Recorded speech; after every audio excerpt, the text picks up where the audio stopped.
This video covers Module 3, Part C, Error in Survey Research. In this video I'll talk about the range of different types of error in survey data that we can encounter and how that's often unavoidable but something we should try to minimize. It impacts on the credibility of our findings, so it's certainly something we need to be aware of. This lecture will be useful for your upcoming report or your quantitative report because it will help you to think about potential problems with the data that we collect for our project. We'll talk about the two main categories of error, random sampling error and also systematic error, but our focus will be primarily on systematic error. When we talk about error in survey research, we're really talking about inaccuracy in the data. We're not necessarily saying that we can't trust the data or that the data is problematic, because error is present in all surveys to some extent. By error, what we're talking about is the way there might be a difference in the data we obtain from our sample or through the methods that we're using, and what would be the case if we were able to validly measure the true characteristic in the wider population in a perfectly accurate way. So error is present in all surveys. It's something we try to minimize, but something that we acknowledge is there inherently. There are two main types we call random sampling error or sampling error and systematic error or non-sampling error. So what are these two different types of error? Firstly, random sampling error. This is simply error associated with the fact that we're drawing our data from a sample rather than from conducting a census using the full population.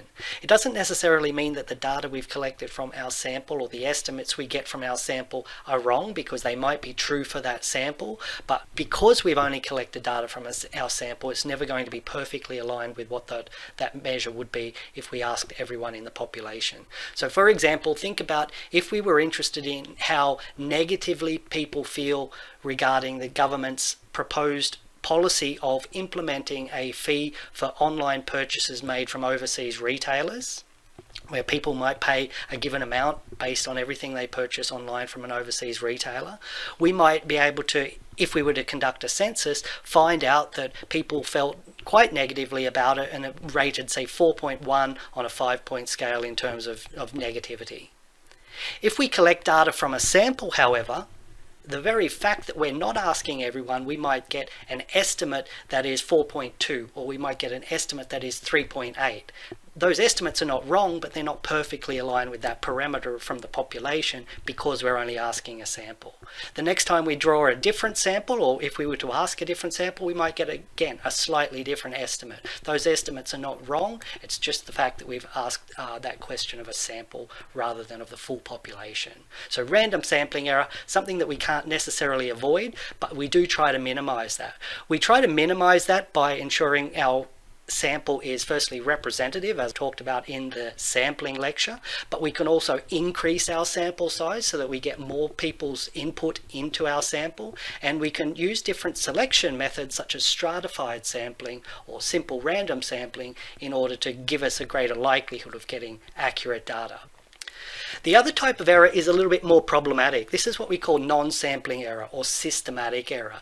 This is error associated with some imperfect aspect of our research design. So we might have asked a question that wasn't quite perfect, or we might have sampled the wrong type of people, or our participants might not be very motivated to respond, or they might have a bias in their responses. So this is really problematic, because if we have error that is systematically giving us the wrong results, then our overall conclusions are not going to be accurate. So you could think about if you were to use a set of bathroom scales that were not quite sitting flat on the bathroom floor every time you stood on them, and tended to underestimate your weight because of that. That would be a systematic error associated with those scales that would give you the wrong results each time. Now, this type of error can be associated with the way a respondent gives their responses, or it could be associated with things that the researcher does, such as misentering data in a consistently incorrect way. And we'll go through different types of error associated with each of these. So overall, we've got total error associated with survey data, break up into random sampling error and also systematic error. Random sampling error is what we'll talk a little bit about when we get to our data analysis lecture. In today's lecture, what I want to focus on is systematic error or systematic bias. As I said, that breaks up into respondent error and also researcher error or administrative error. So to begin with, non-response error, and there are two types of this to be aware of. First, we need to think about, are we doing something that is systematically excluding a certain type of participant from taking part in our studies? Because if we are, then we're probably not likely to get a representative sample. A good case of this, or a good illustration of this, is when we run an online survey and we're hoping for a representative survey. Because we're running an online survey, we're likely to exclude anyone who doesn't use the internet regularly, or we're likely to exclude an older population. If we're doing a telephone survey and we're conducting our research in the middle of the day or between 9 and 5, then we're systematically excluding anyone who works from 9 to 5. If those 9 to 5 workers represent or have an opinion that differs to people who are at home during the day, then we're excluding them and we're missing out on those people's view or those people's perspective. So that can be a little bit difficult and it biases our results. So we need to think carefully about that. Self-selection bias is the opposite of that, and this is where we have the case where people with a strong opinion are more likely to take part in the research compared to people who have lesser interest in the research and may be likely to opt out or not bother to take part. So with self-selection bias, we have to ask, is a certain type of person being overrepresented in our studies? And this is fairly common with any topical issue. Think about abortion or euthanasia, gun control, or more recently with the same-sex marriage poll, where those people with strong opinions, one way or the other, were probably overrepresented in that poll, and people who were indifferent or didn't really have an opinion probably underrepresented. In those sorts of cases, it really becomes a bit of a competition between the extremes. Which extreme can get more people, or which extreme has more people? As a researcher, you want a good spread across the entire population to get a good representation of people with strong opinions, but also of people who are indifferent or don't hold an opinion, so that you can fully understand what the population is in relation to that. So one way we do that is to send out continual reminders for research, which isn't fantastic, but you would have noticed that with your Pulse and Insight surveys, where the university continually sends you reminders to fill that out, because the university doesn't want just really happy people and really unhappy people responding. What they want is the opinion of everyone across the board, including those who don't naturally hold a strong opinion one way or the other.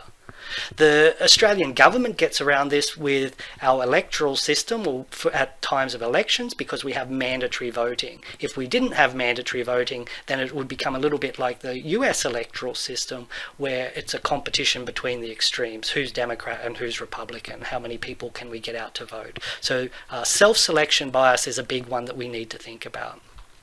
A good illustration of that is here with this graph, which shows customer service data, where the researcher was interested in the types of complaints or responses people give based on how long they waited on hold when they phoned up a telecommunications company to resolve some complaint. And you can see here that some people waited only a very short time. The average number of minutes was about 9 times to get their complaint resolved or their issue resolved, and then some people waited a really long time.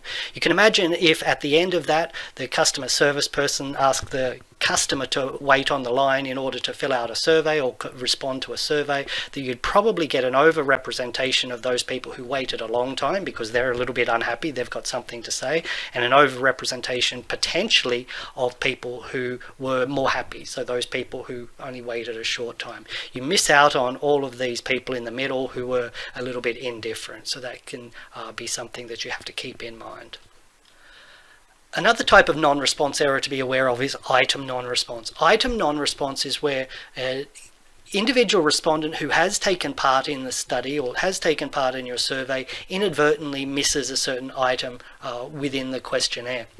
So here, for example, you can see that the research is about transport that people use each day, and on Monday and Tuesday this person has said that they carpool, on Wednesday they take the bus, Thursday they haven't given a response, Friday they take the bus, Saturday they've said they bike, and Sunday they don't commute. We don't know if this person has deliberately left this question out or perhaps just overlooked it when they're responding. An issue with item non-response is that as a researcher you want an accurate picture of everyone, but you don't know why they've left Thursday out. Is it that they don't commute on Thursday? Is it that they inadvertently missed this question? We don't really know. Some researchers will infer what a person may have done for that item. So for example, they have taken the bus either side of that, so perhaps it was a bus. Other research, they should have indicated bus. Other researchers will just exclude that person or that item altogether. Online surveys are probably less prone to item non-response because we can force people to respond to all items before they continue forward. So that's one way around that. We've also got response bias. So not that we're thinking about people who've missed items or haven't filled out our survey or our research, but people who have responded but in a biased way.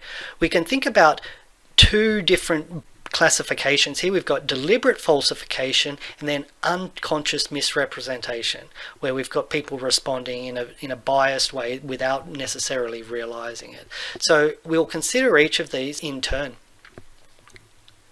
The first to think about is acquiescence bias. Acquiescence bias is where a person responds very positively to all questions regardless of how they truly feel. So as a researcher, you want people to show variation along your continuum so that you can conduct things like correlations and regressions. We want to know if people are a little bit positive, a lot positive, or extremely positive. We don't want just people opting for the extremes or responding positively to everything. So for example, here, if you've got an ad and you're interested in people's perceptions of that ad, someone with acquiescence bias may say, yeah, the ad was informative, yeah, it was appealing, yeah, it was persuasive, yeah, it was exciting, and just respond yes to everything.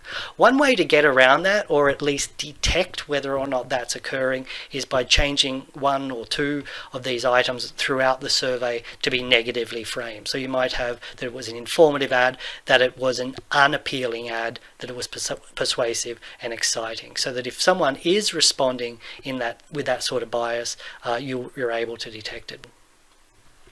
You've also got extremity bias, which is where a person responds at the extremes of the continuum only. So if we treat these as scores of 1, 2, 3, 4, 5, 6, and 7, what you see with a person with extremity bias is they essentially treat this as a yes/no type question and select only 1s or only 7s.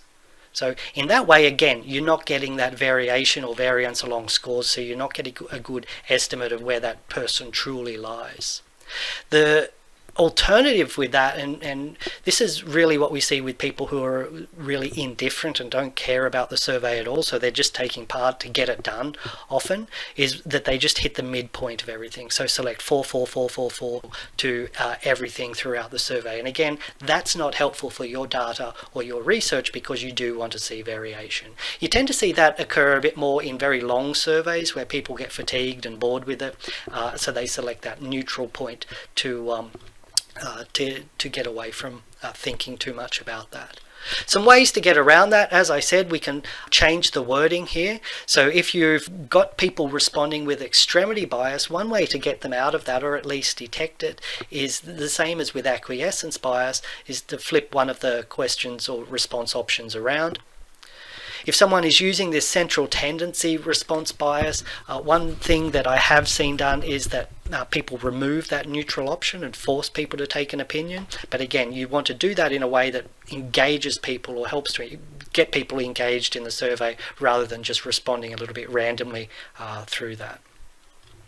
We've got interviewer bias, which is where a person might respond differently, and it's usually more favourably, simply because an interviewer or a researcher is present as they're filling out the survey. And this is something that we all naturally do. So we're, as human beings, we're quite conscious of when we're in a public setting and when people can view us. So if we know that someone's watching or is going to look over the data that we give, often we present ourselves a little bit more favourably or in a way that we think the researcher wants to hear. So we call this interviewer bias. You can remove that by allowing people to complete a survey in an anonymous setting or online. That gets around that. But again, the flip side of that is that sometimes you then get fewer people responding or taking part. Auspice's bias is a little bit like interviewer bias, but where the person responds differently based on the organisation conducting the research. So you can imagine if you know that the research is being conducted by the Red Cross and it's about blood donation, you might be more inclined to say that you would donate blood in certain settings, even if that's not truly the case. Social desirability is one I've mentioned a few times across the semester, and this is an important one. As a researcher, it's very important to be aware of social desirability bias and the impact it has, and also how we can identify it. So social desirability bias is where our respondents try to present themselves in a way that is socially favourable, or in a way that presents themselves more favourably than is actually the case. So you can think about this in relation to things like being open-minded, in relation to etiquette, in relation to healthy behaviour, in relation to safe sex behaviour, in relation to exercising. People tend to put themselves or respond in a way that paints themselves in a positive light to a greater extent than is actually the case. And this isn't necessarily to say that people are lying, because all of us have an element of social desirability bias in our responses. It's simply usually because that people tend to think of positive instances in their own mind when they give a response. So the way in which we can identify whether this is present and how strongly it's present in our respondents' data is by asking questions that they probably should never fully agree with. So if we have a question such as, "I've never told a lie," the rationale here is that almost all of us, or probably all of us, at some point in our lives have told a lie. So if someone says, yes, it's the case that I've absolutely never told a lie, then what we tend to infer is that they're probably demonstrating social desirability bias. I always admit that when I've made a mistake. Again, the vast majority of us probably don't always admit when we make mistakes. My table manners at home are always as good as when I eat out in a nice restaurant. We know from our own experience that that's probably not the case. But again, someone high on social desirability bias is likely to agree strongly with that. And these sorts of questions help us to identify who those people are and how strongly they hold that bias. Once the researcher identifies them, though, it comes back to a subjective judgment or a judgment call on the researcher of what to do with that. Are they strong enough on social desirability bias that we don't want to trust their data at all, or are we happy to leave them in the study? So it's a bit of a judgment call once we do identify them. We've also got this issue of deliberate falsification, so where people can fill out your survey in a way that's incorrect, and they know it's incorrect, but they do it anyway. And often this is people who are either having a little bit of a laugh, or perhaps they're a little bit begrudging of having to take part in your survey. It's thought to be more common with census responses than survey responses, because in a census people are being forced to take part, so deliberate falsification occurs there. A good example of that you may be aware of, that's become a little bit of a trend in Western countries in recent years, is with the religion question in the national census. So because a lot of people tend to feel a bit irked at having to indicate that they're a certain religion, or even being asked that question at all, there's been a growing trend with people responding more and more across censuses, people responding that they are these bogus religions. And the one that's really taken off is to respond that your religion is Jedi Knight. So this is happening more and more in Australia, in Canada, in the UK, and also in the US to some extent as well. And I've got a bit of a write-up with a story here from the Herald Sun a little while ago. And these stories tend to come up each time there's a census. So it says here in 2006 there were 58,000 who listed their religion as Jedi Knight, and I've got some other stats that I'll show you in a second. But other trends that have started of people indicating that their religion is Moroccan chicken, or that they're a pastafarian, a worshipper of pasta. And I think that actually comes from a book called The Spaghetti Monster, or a book about the spaghetti monster, which is a book that criticizes religion altogether. So it's an interesting sort of trend that tends to crop up.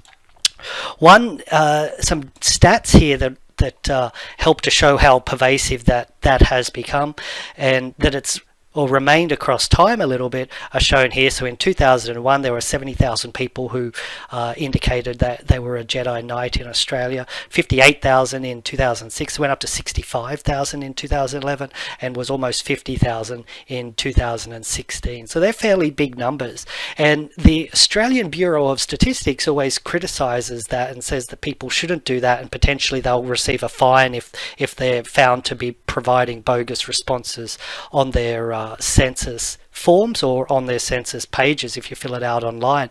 One of the criticisms that people who advocate that come back with, though, is that if in 2011 there were 65,000 people who indicated that they were a Jedi Knight, why is that not considered acceptable when there are only about 2,000 people who indicate that they're Scientologists, and yet that is potentially considered a more credible religion?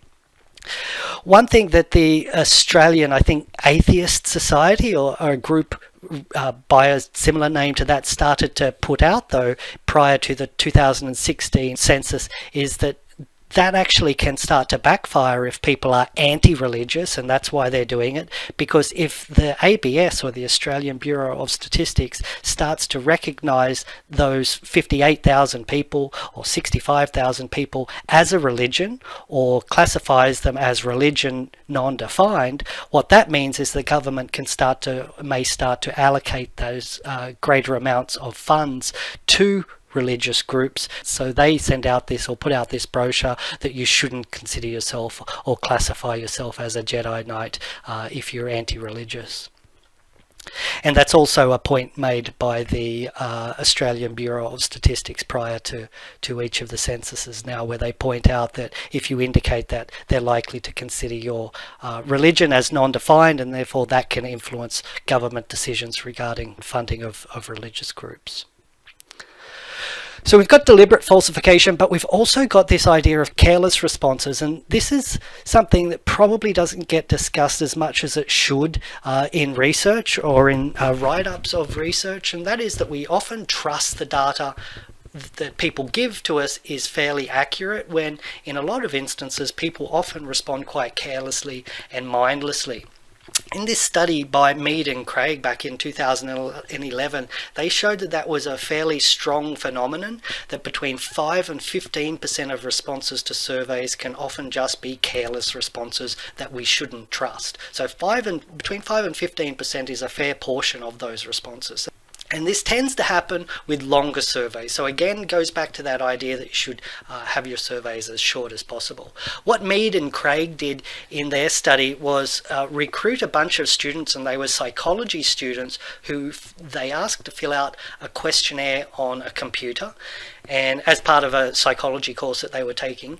And I think the questionnaire was around 300 questions long, so it was fairly long, but they included a bunch of questions, I guess a lot like the social desirability questions, that people, if they were paying attention to, should respond either strongly disagree or strongly agree. They shouldn't be sort of hesitant about it. So for example, it was completed on a computer, and question 1 was, I'm using a computer currently, where most people said that they strongly agreed with that, and some people would fairly agree, which is a little bit strange if they're on a computer. This person wasn't paying attention at all because they've indicated strongly disagree. I'm currently enrolled in a psychology course, and one of the requisites was that people were in a psychology course, and you've got most people doing that, but some people not quite sure. I've never spoken to anyone who was listening, and we had 67 people who were indifferent about that, so it's a little bit sad for those people. I don't understand a word of English. Again, you've got people responding a little bit mindlessly down here. I'm paid bi-weekly by leprechauns. Again, most people strongly disagreeing, which is good, but some people not quite sure. All of my friends are aliens. Some people have alien friends, so they were strongly agreeing. And all of my friends say I would make a great poodle. So here you've got 50% of people saying they're not sure if their friends think they would make a good poodle. So that's a bit concerning. So if we're getting between 5 and 15% of responses that are careless, then that's potentially suggesting that we probably shouldn't trust data from very long surveys, I guess. Something to keep in mind in any case. So that's respondent error, where we can think about non-response and also response bias in terms of those biases that people have when responding that are unconscious to what they're doing, but also deliberate falsification. On top of that, we can also think about error associated with what we as researchers do. We call this administrative error, and there are 4 types I want to run through. The first is data processing error, and this is fairly straightforward. When we enter paper-based surveys into an online format, always there's a chance for human error, simply because if we're entering lots of data, occasionally we hit the wrong key. So data entry error can be a big one. It's always important to go back and check that you don't have these types of error. So you can see here, if people are entering responses that presumably should be between 1 and 7, the person has probably not arrowed down or hit the enter key, and they've entered a 6 and a 5 that's been included as 65 here.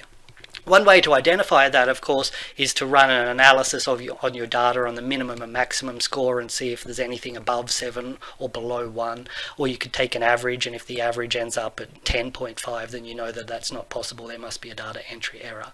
Another technique that can be used is entering the data twice and subtracting 1 from the other to make sure responses have been accurately coded. So there are different ways to go about it. It's a problem that we can't necessarily avoid anytime we have human data entry. Sample selection error is where you've included people, or inadvertently included people, in your sample who shouldn't be in your sample. I had a good instance of this a couple of years ago when we were running a sponsorship study. We wanted to understand people's perceptions of sports scandal and how that impacted sponsor brands when those occurred. And what we wanted to get was people who were very high-level sports fans, so we could see how they were impacted. And that's a difficult to reach group, so what we did was employ a panel company to give us access to those participants. And what we found with the sample that they provided us was that many of those sports fans, or high-level sports fans, couldn't answer very simple knowledge questions about sport. So we had filter questions or screener questions at the start of the survey to detect whether or not they were truly high-level fans. And we identified that I think around 500 of the 600 people in that sample provided to us were actually not high-level sports fans. And that was just a problem with the panel company allocating us a sample based on people who said that they were sports fans rather than indicated they were high-level sports fans. So had we not checked that, we would have had a very biased sample, and it would constitute this form of sample selection error. So it's always useful to check that sort of thing.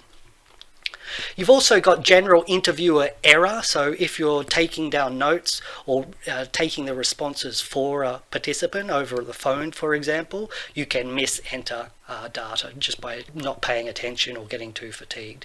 And then you've got the type of administrative error that is a little bit more concerning, which is interviewer cheating or researcher cheating. This can happen in 2 levels. You as a researcher wanting to find certain data might enter responses incorrectly that align with what you're hoping to find, so you're falsifying your data. Or it might be through someone that you're paying to collect data for you, cheating in the sense that they're trying to collect more data and get paid more money than they probably deserve. So you have to be a little bit mindful that sometimes does occur as well. Not everyone is ethical. So that pretty much covers all of the types of respondent error and administrative error that you probably need to be aware of. There are other types out there, but these are the main ones, and that all falls under this idea of systematic error. As I said, we'll touch on this random sampling error idea more in the data analysis lecture, but that should give you a good overview. When you're writing up your report and thinking about possible limitations or how trustworthy the data are, perhaps go back and think about these types of respondent errors and administrative errors that could play into the data and whether or not we can trust them. So we've covered those 2 different types of systematic error within this lecture. Next time will be survey design, and that will fall under module 4.